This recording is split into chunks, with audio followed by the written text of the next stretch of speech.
Мария Лилова, youth category.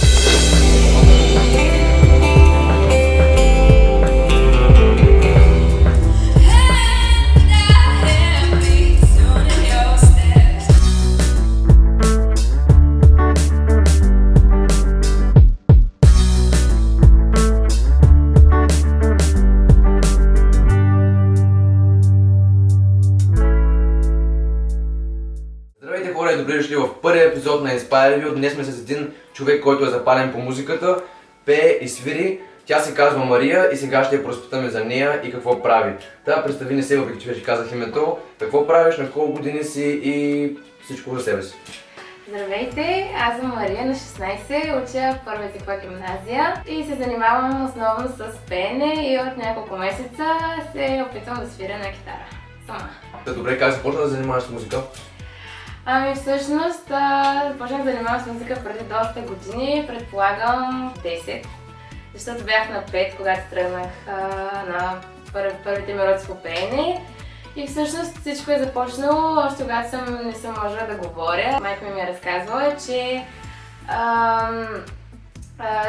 те са ми пеели песни и аз съм почвала да се тактувам с ръце. И оттам, когато съм вече почнала да говоря или мога да вървя, са решили да ме запишат на първите ми уроци. И това, което помня е, че аз въобще не исках. И на първия ми урок всъщност, даже преди да вляза, плаках, много плаках, обаче после там се почна и не съм спирала от тогава. Добре, защото започнала преди 10 години, цели 10 години. Какво те вдъхновява през цялото това време?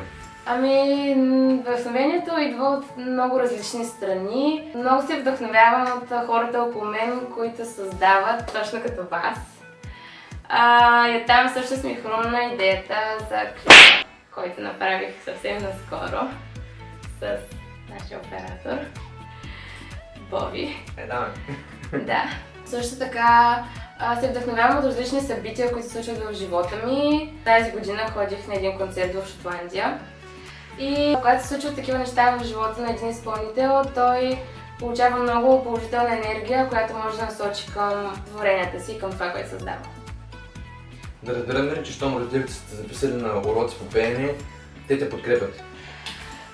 Да, те наистина много ме подкрепят. Винаги са до мен, когато имам трудни моменти, когато сляза от сцената и плача. Те винаги плачат с мен или ме подкрепят, така че да се разсмея отново. Винаги ме водят където трябва. Пътували сме на доста конкурси извън страната, в различни градове. Даже вчера ходихме до Шумен, тъй като имах една покана по случай 90 години от Народно читалище Отец Пейси в град Шумен. И винаги ми оказват много помощ. Всъщност аз ходя на уроци в Добрич и всяка седмица баща ми ме карат там, така че те наистина без тях доста голяма част от музиката в живота ми няма да има. Добре, супер, ами щом ходиш по такива събития, очакваш някакви конкурси и имаш ли награди, медали, всякакви такива постижения? Получаваш ли си някакви награди за това, че пееш? Аз като цяло не ходя на много конкурси, по-скоро се подготвям за различни концерти, но съм ходила по конкурси и мисля, че най-големите ми постижения са първо място и едно второ от международен конкурс Трикси, който се провежда всяка година в Албена. И оттам едната година получих покана за фестивал в Турция, Shining Stars. И оттам спечелих наградата на самия фестивал, специалната награда на фестивала. Миналата година спечелих покана за фестивал в Прага, но за жалост не можах да влиза. Добре, а само соло ли го караш или участваш в някаква група? До много скоро си представях, че ще карам само соло кариера, но стана така, че вече имам група, за което въобще не съжалявам, тъй като това е едно от най-хубавите неща, което може да се случи в живота ми. Всъщност това е групата на гимназията, рок група. Каква е гимназия? Първа езикова гимназия. Това е за поли. Това е за поли. И аз съм вокала. Супер, с групата ти приятели сте и за сцената или само за пред камерата, както ти казвам? Наистина сме много големи приятели, което се случи наистина много естествено. Ние много добре си пасахме, това е много важно за една група, тъй като ако атмосферата в самата група е лоша и работата не върви и се фокусираш върху негативното, а не върху положителното и не извличаш красотата от това, което създаваш. Щом си сработите така добре, да очакваме ли някакъв проект, например някаква авторска песен? Да, наистина е много важно за всеки творец да създава авторски песни и ние много се стремим към това. Супер, какви са вашите бъдещи концерти в училището, да не в училището, ами абсолютно навсякъде?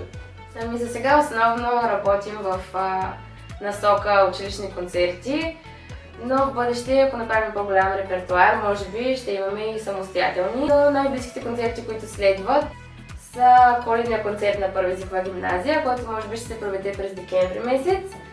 И голямото събитие на гимназията, 145 години мъжка гимназия, 55 години Първа езикова гимназия. Това е юбилейния концерт, на който ще вземем голямо участие и се надяваме да стане много интересно за публиката.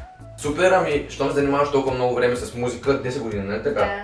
Ами изпитваш ли притеснение и страх преди концерт?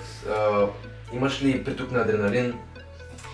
Мисля, че всеки изпълнител преди да излезе на сцената изпитва това чувство на адреналин, тъй като се изисква много голяма смелост да излезеш пред толкова много хора и всички погледи да са насочени само към теб. И аз мисля, че съм доста притеснителен човек и с всяко излезе на сцената се опитвам да намалявам този адреналин, тъй като ако не владееш емоцията и този адреналин както трябва, всичко това почва да влияе негативно. И затова адреналина трябва да е в много умерени количества и да можеш да контролираш емоцията си, за да можеш да изпълниш песента както трябва. Ето ви няколко съвета как да бъдете по-спокойни преди някакво събитие. Също така искам да те питам, какво предпочиташ? Да рискуваш да си добра в много стилове или да си най-добрия в един?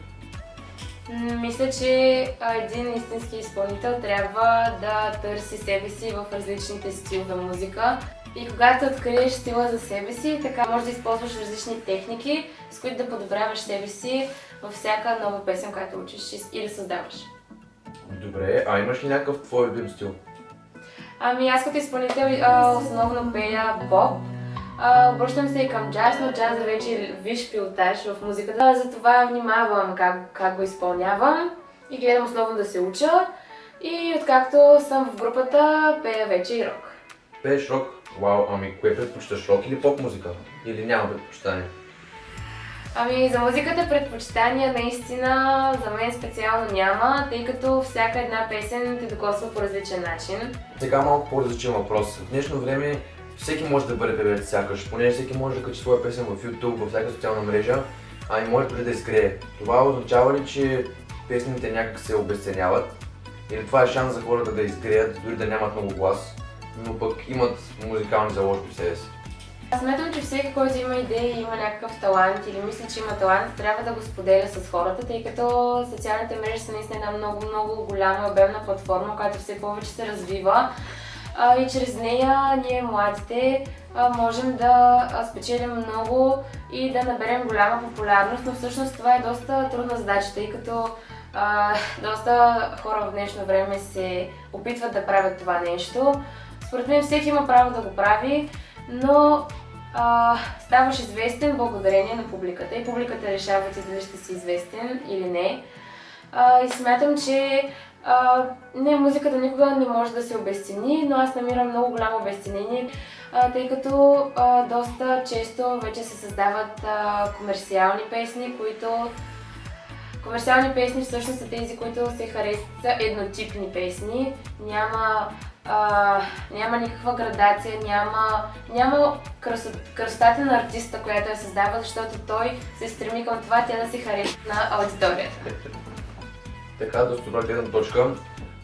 Преди 2 седмици ти качи своето първо видео, което беше кавър на песен на Адел. Събра ли положителни отзиви в социалните мрежи? Да, наистина получих много голяма подкрепа от познати и от непознати хора, което наистина много ме очуди.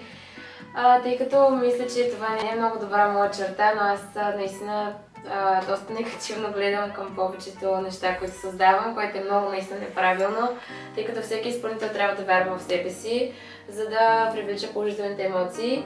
И аз смятам, че се уча от тези неща и се опитвам да променям тези мои черти от характера и да гледам по-положително на нещата. И наистина отзивите, които получих, наистина много ме заредиха и ме стимулираха да работя още и да създавам. Това беше първото ти видео, което е снимал нашия оператор Боян. Така да го познаваме доста хора. Забавно беше на снимачната площадка. И има ли някакви интересни спомени и случки, които можеш да разкажеш? Да, наистина беше. Това бяха едни от най-интересните дни в живота ми, в лятото ми. Едно лято изпълнено с много... Беше край на лятото, но този край на лятото беше изпълнен с наистина много положителни емоции. Тъй като аз почнах много притеснена, защото аз бях чувала за Боби само от външни хора, от други лица. Знаех кой, знаех къде учи в средния клас и знаех колко е добър в това, което прави. И затова бях много притеснена, но все пак събрах сили с малко подкрепа от моите приятели, от Иванила, която беше другия оператор на клипа. И казах на Боби за идеята, на която той отвърна наистина много положително. Аз много се очудих и много се зарадвах. И снимките протекаха с лекота. Беше много забавно. Първия ден, първия снимачен ден бяхме в един дол. И там беше наистина голям екшен. Щяха да ни подгонят с кучета. Бобито беше стена. Трябваше да държа една стълба. Катерихме се на люки, на дървета, в различни треви. И беше наистина много интересно. Хванахме много красиви кадри, залез. Ходихме на лодки и там беше много забавно, тъй като аз имам малко страх от лодки, но повече не го интересуваше това, затова наистина станаха страхотни кадри там. Имахме кадри с един актьор, Радостин, който също е мой приятел. Снимките с него също се получиха много добре, работата мина много плавно и също наистина много забавно.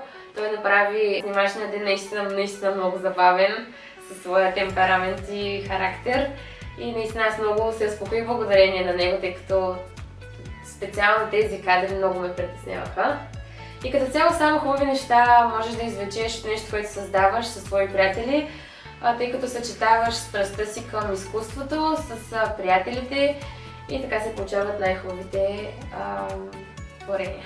Според това са някои от нещата, които вие не виждате, които са зад кадър. Много екшън, много забавления, много екстремни неща, понякога тъжни, страшни, но е много забавно, разбира се, зад кадър. Самия клип се е получил прекрасно според мен, всички могат да се съгласят с мен. Но сега може да намерите линка в описанието, ще го сложим, но последния въпрос като за финал за Мария. С това ли искаш да се занимаваш от тук нататък, това ли искаш да бъде твоята кариера и какви са твоите краткосрочни и дългосрочни планове? Естествено мисля за бъдещето като всеки млад човек, тинейджър, който пораства. Отделно много хора ми задават този въпрос. Смятам, че може би няма да запиша да уча това. Всъщност не съм още много сигурна, но мисля, че музиката ще остане, независимо какво уча, с какво се занимавам като професия, ще остане определена част от живота ми. Никога няма да оставя този мой талант, ами само ще го развивам. Като краткосрочни планове, смятам, вече почвам да мисля за нови клипове, нови идеи. Ще се опитвам да създавам текстове, музика и да се развивам в пеенето и в свиренето, доколкото мога. Супер! Ами има това пред тебе, знаеш камерата, погледни я и поздрави някой, който в момента те гледа. А ако не те гледа, но както и да е, поздрави някой. Има много хора в живота ми, които наистина много обичам и много ценя, затова поздравявам всички тях, те знаят кои са и знаят колко много ги обичам и давам цялото си сърце за тях. И сабскрибнете видеото. И последно, сега предай своето послание на всички, които гледат, не само някои избрани. Какво е твоето послание? До всички, които гледат, вдъхновявайте се, създавайте, следвайте себе си и се учете от хората около вас, които също създават, както аз давам прекрасни хора, които създават и показват други хора, като мен, примерно, които се занимават... Не, добре, сега следвайте себе си и влагайте сърцето си във всичко, което обичате, така ще станат най-прекрасните неща. Супер! Айде с тия говорене да пееме и да свириме.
Това беше от нас, дами и господа. Това беше Inspire Review. Защо го затвориш? Тук гледай. Това беше от нас, дами и господа. Това беше Inspire Review. Да се завърнете при нас за нов епизод. Всяка седмица. Или поне така е планирано. Чао.